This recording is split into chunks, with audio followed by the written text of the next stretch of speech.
오늘 저는 예수님의 빈 무덤이라고 하는 제목으로 말씀을 같이 생각해 보겠습니다. 한 번은 마호메트 교도와 그리고 크리스찬이 논쟁을 벌였다고 합니다. 마호메트를 믿는 회교도가 크리스찬에게 이렇게 말했답니다. 당신들이 믿는 교주의 무덤이 있습니까? 우리가 믿는 마호메트의 무덤이 있기 때문에 수많은 사람들이 와서 구경을 합니다 하고 이렇게 자랑을 했답니다. 크리스찬이 들으니까 할 말이 없어요. 우리에게는 예수님의 무덤이 없잖아요. 근데 가만히 생각해 보니까 그것이 단점이 아니라 장점이라고 하는 사실을 발견했습니다. 그래서 크리스찬이 그 회교도에게 이렇게 말했답니다. 어떤 사람이 길을 잃었다면 길을 물을 때에 죽은 사람에게 묻겠습니까? 산 사람에게 묻겠습니까? 그러니까 대답하기를 물론 산 사람에게 묻겠지요. 그러니까 크리스찬이 말하기를 그런데 당신들은 왜 죽은 사람 마호메트에게 진리의 길을 묻습니까? 하고 말했다는, 그러니까 아무 소리도 못했다는 것입니다. 그렇습니다. 예수님은 무덤이 없어요. 그렇죠? 부활하셨기 때문에 무덤이 없는 것입니다. 그러나 세상 종교의 교수들은 다 무덤이 있어요. 마호메트도 그렇고 석가모니도 그렇고 또 다른 종교를 시작했던 모든 그런 사람들의 무덤이 있습니다. 그 예수님은 부활하셔서 바로 예수님의 무덤은 빈 무덤입니다. 오늘 바로 그 무덤에서 사망 권세를 이기시고 부활하신 부활절을 맞이하여서 오늘 이 시간 우리가 모인 것은 그 부활하신 주님을 만나 주님께 경배를 드리고 또 우리의 진리의 길을 묻고 우리의 생명을 그에게 맡기기 위해서 오늘 이 자리에 모인 것입니다. 부활의 사건은 참으로 신비한 사건입니다. 이 세상에 그 어느 누가 부활한 사람이 있겠습니까? 물론 어떤 사람들 가운데서는 죽었다가 몇 시간 만에 혹은 며칠 만에 살아난 사람들도 있지만은 그러나 그 사람들도 얼마 안 가서 또 죽습니다. 그러나 예수님의 부활은 영원한 부활입니다. 한번 부활하셔서 영원히 살아계십니다. 예수님의 빈 무덤은 영원한 빈 무덤이에요. 그래서 이 부활 사건은 참으로 신비한 사건입니다. 바로 여기에 부활의 신비가 있고 부활의 승리가 있고 부활의 영광이 있는 것입니다. 예수님을 장사했던 그 무덤은 빈 무덤이었어요. 오늘 본문에 보게 되면 예수님께서 부활하신 그 새벽에 몇몇 여자들이 막달라 마리아와 그리고 다른 마리아 그리고 살로메가 예수님의 무덤으로 향했습니다. 예수님의 시신의 향품이라도 발라드리기 위해서 그 새벽에 예수님의 무덤으로 가면서 이 여인들은 걱정이 하나 있었습니다. 누가 우리를 위하여서 그 무덤 앞에 있는 큰 돌을 굴려주리요. 그렇게 걱정을 하면서 무덤으로 갔습니다. 무덤에 가보니까 이게 웬일입니까? 무덤 앞에 놓여져 있었던 무덤 문을 막고 있었던 큰 돌이 누군가에 의해서 굴려져 있는 것을 보게 됐습니다.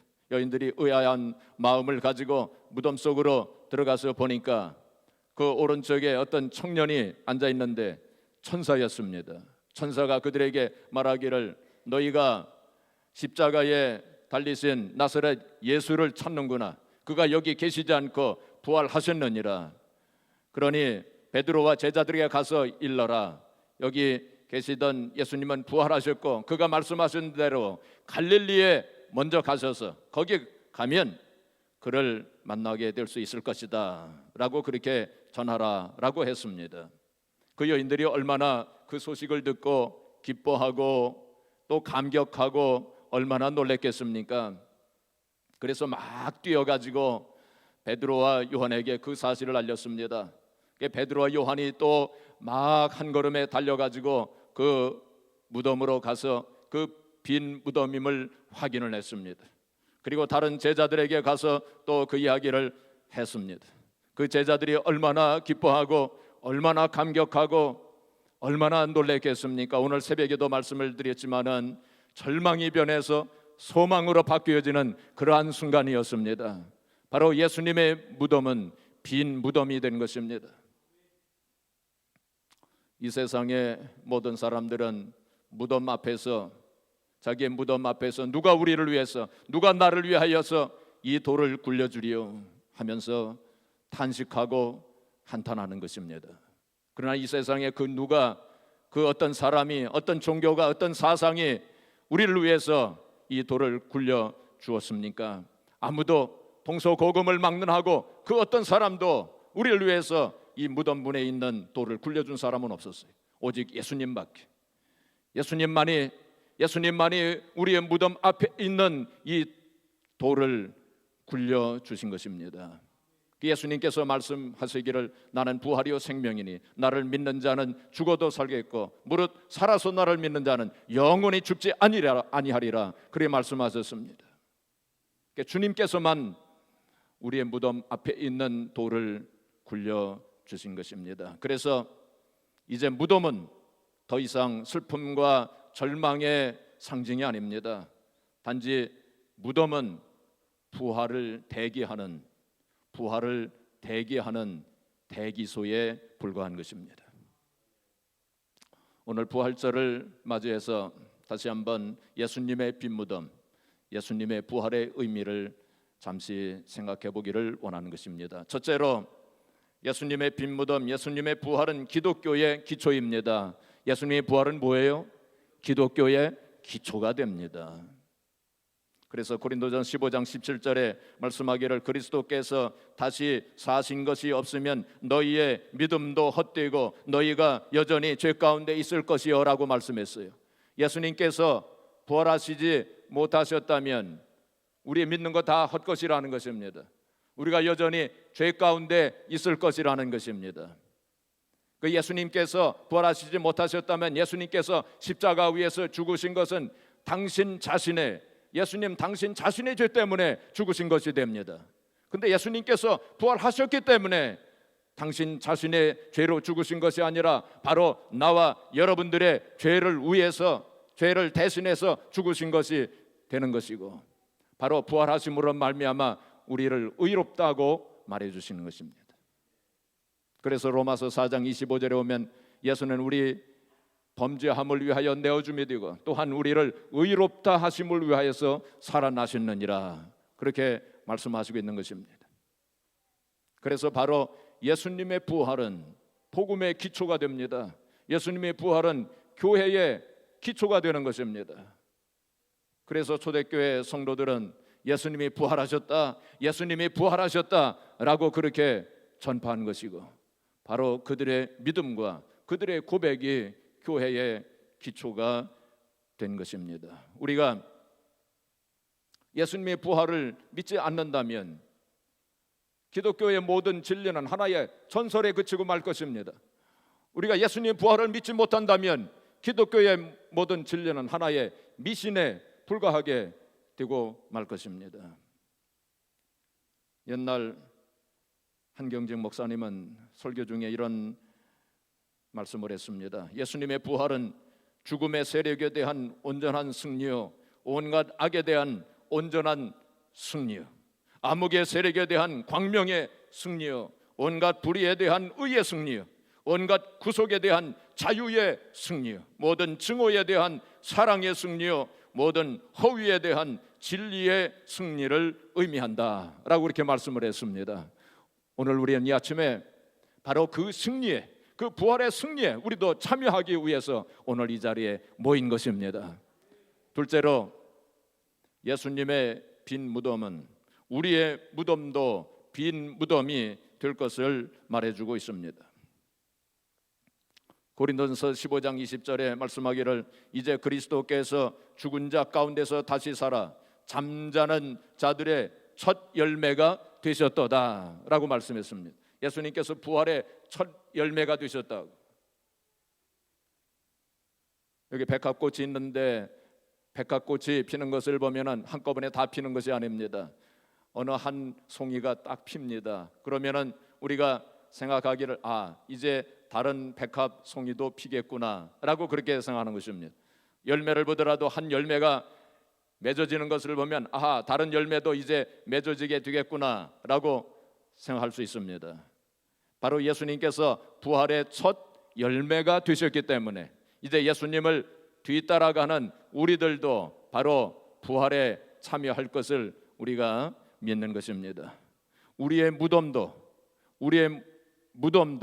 빈 무덤이 될 것을 우리는 믿으면서 살고 있는 것입니다. 세상 사람들은 이 세상을 살아가면서 죽음을 향하여 달려가고 있습니다. 죽음을 향하여 살고 있는 것입니다. 그러나 우리는 죽음을 위하여 사는 것이 아니라 부활의 생명을 향하여 살아가고 있는 것입니다. 그래서 우리는 죽음에 대한 공포를 갖지 않고 있습니다. 세상 사람들은 죽음에 대한 두려움과 공포를 가지고 있어요. 제가 옛날 커네티컷 주에서 목회를 하고 있을 때에 그 하트포드에서 뉴 런던으로 가는 길이 있습니다. 거기 고속도로가 있는데 고속도로를 가다 보면은 왼쪽 편에 작은 산이 하나 있습니다. 그런데 그 작은 산 중턱에다가 어떤 사람이 이렇게 무덤을 만들어 놨어요. 무덤을 하나 이렇게 크게 만들어 놨습니다. 그런데 그것이 빈 무덤입니다. 빈 무덤을 만들어 놨어요. 그리고 그 옆에다 큰 돌을 하나 갖다 놨습니다. 그 무덤이 열려진 것, 예수님의 빈 무덤을 이제 그것을 보여주는 것입니다. 그리고 그 옆에다가 He is risen 이라고 크게 이렇게 써붙였어요. 그가 살아나셨다, 그가 부활하셨다라고 크게 써붙여 놨어요. 그래서 그 길을 갈 때는 그것을 이렇게 보면서 가면 아주 기분이 좋아졌습니다. 은혜를 받았습니다. 그런데 한 번은 그 지역 신문에 보니까 어떤 사람들이 항의를 했어요. 왜 그걸 만들어 놨냐고. 그래서 제가 생각하기를 아마도 그 사람들은, 그것을 보고 항의를 한 사람들은 분명히 믿지 않는 사람들이었을 것입니다. 그리고 예수님의 부활을 믿지 않는 사람들이었을 것입니다. 그러니까 그 사람들이 그걸 보니까, 무덤을 보니까 괜히 꺼림칙하게 생각이 되고 또 죽음에 대해서 생각을 하게 되어지고 아마 그랬던 것 같아요. 그 사람들이 항의를 받고 그것이 없어졌는지 그냥 있는지 그건 제가 모르겠습니다. 근데 세상 사람들은 그와 같이 죽음에 대한 공포와 두려움을 가지고 있어요. 그러나 우리 믿는 성도들은 그러한 공포와 두려움이 없습니다. 히브리서 2장 15절에 보시면은 죽기를 무서워함으로 평생 매여 종로로 다는 자들을 놓아주려 하심이니라. 바로 예수님께서 오시고 십자가 위에서 우리의 죄를 짊어지시고 죽으시고 3일 만에 부활하신 것은 바로 우리가 평생 매여서 종로로 탈 수밖에 없었는데, 죽기를 무서워하면서 사탄 마귀의 종로를 타면서 살 수밖에 없었는데, 그것을 놓아주시기 위해서, 우리를 해방시켜 주시기 위해서, 죽음의 공포와 두려움에서 우리를 자유케 하시기 위해서 예수님께서 오셨다고 그렇게 말씀을 하신 것입니다. 마귀 사탄이 가지고 있었던 이 사망 권세, 마귀 사탄은 이 사망 권세를 가지고 사람들을 끌고 다니면서 종으로 삼고 그렇게 괴롭혔습니다. 너 죽일 거야, 너 죽일 거야 하면서. 그러나 예수님께서 그 사망 권세를 깨뜨리셨어요. 그래서 이제는 우리가 죽음을 두려워하지 아니하고 그 죽음의 공포와 두려움에서 해방되어 살 수 있도록 주님께서 그렇게 하신 것입니다. 그래서 초대교회 성도들은 순교를 당하면서도 기쁨으로 찬송하면서 순교를 했던 것이고, 그리고 비겁하기 짝이 없었던 예수님의 제자들, 예수님께서 고난받으실 때 뿔뿔이 다 흩어지고 도망갔던 그 예수님의 제자들조차도 예수님께서 부활하신 그것을 목격을 하고 그들도 부활할 것을 믿으면서 죽음을 이제는 두려워하지 않냐고, 무서워하지 않냐고, 예수님께서 부활하셨다고 선언하면서 그리고 복음을 전파했던 것을 우리가 보게 됩니다. 마지막으로 예수님의 부활을 믿고 또 예수님의 빈 무덤을 바라보는 우리들은 무덤 저편의 소망 가운데서 살아야 돼요. 부활의 소망 가운데 무덤 저편에 있는 하늘의 영광, 하늘의 소망을 늘 바라보면서 우리가 살아야 합니다. 우리 성경 한 군데 제가 봉독해 드리겠습니다. 베드로 전서 1장 3절 4절 보시면 이런 말씀이 있습니다. 우리 주 예수 그리스도의 아버지 하나님을 찬송하리로다. 그의 많으신 긍휼대로 예수 그리스도를 죽은 자 가운데서 부활하게 하심으로 말미암아 우리를 거듭나게 하사 산 소망이 있게 하시며, 무슨 소망이요? 산 소망이 있게 하시며, 바로 부활하신 예수 그리스도를 믿는 우리에게는 산 소망이 있다는 것입니다. 세상 사람들은 죽은 소망, 세상 소망 가지고 살아가지만은 우리는 산 소망, 하늘의 소망, 영생의 소망 가지고 산다는 것입니다. 4절 말씀 보시면 썩지 않고 더럽지 않고 쇠하지 아니하는 유업을 있게 하시나니 곧 너희를 위하여 하늘에 간직하신 것이라 말씀했습니다. 세상 사람들은 세상에 있는 기업을 바라보면서 살지만은 우리의 기업은 어디에 있어요? 하늘에 있다는 것입니다. 하늘에 있는 영원한 기업을 바라보면서 우리가 살고 있다는 것입니다. 우리 성도들에게는 이 세상이 마지막이 아닙니다. 우리 성도들에게는 죽음이 마지막이 아닙니다. 만일 이 세상이 마지막이요, 죽음이 마지막이라면 우리는 이 세상에서 가장 불쌍한 자라고 말씀했습니다. 그러나 이 세상이 마지막이 아니요, 죽음이 마지막이 아니요, 무덤 저편에, 죽음 저편에 찬란한 하나님의 영광이 있다고 하는 것을 믿고 살아가는 사람들입니다. 우리는 그 영광을 바라보면서 현재의 삶이 아무리 힘들고 고달프고 슬프고 또 눈물이 있다 할지라도 우리는 그 영광 바라보면서 이겨나갈 수 있게 되는 것입니다. 옛날 한신대학교의 학장이셨던 김정준 박사님이 이런 시를 썼습니다. 마지막으로 시를 읽어드리겠습니다. 시 제목이 내가 죽는 날입니다. 내가 죽는 날, 내가 죽는 날 그대들은 저 좋은 낙원 이르니 찬송을 불러주오. 또 요한계시록 20장 이하 끝까지 읽어주오. 그리고 나의 묘패에는 이것을 새겨주오. 임마누엘 단 한마디만을. 내가 죽는 날은 비가 와도 좋다. 그것은 내 죽음을 상징하는 슬픈 눈물이 아니라 예수의 보혈로 내 죄 씻음을 받은 감격의 눈물. 내가 죽는 날은 바람이 불어도 좋다. 그것은 내 모든 이 세상 시름을 없이 하고 하늘나라 올라가는 내 길을 준비함이라. 내가 죽는 날은 눈이 부시도록 햇빛이 비추어도 좋다. 그것은 영광의 주님 품에 안긴 내 얼굴의 광채를 보여줌이라. 내가 죽는 시간은 밤이 되어도 좋다. 캄캄한 하늘이 내 죽음이라면 거기 빛나는 별의 광채는 새 하늘에 옮겨진 내 눈동자이리라.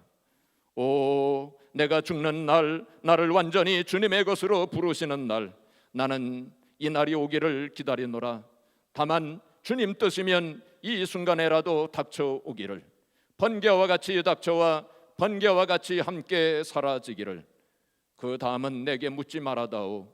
내가 옮겨간 그 나라에서만 내 소식 알 수 있을 터이니, 내 얼굴 볼 수 있을 터이니.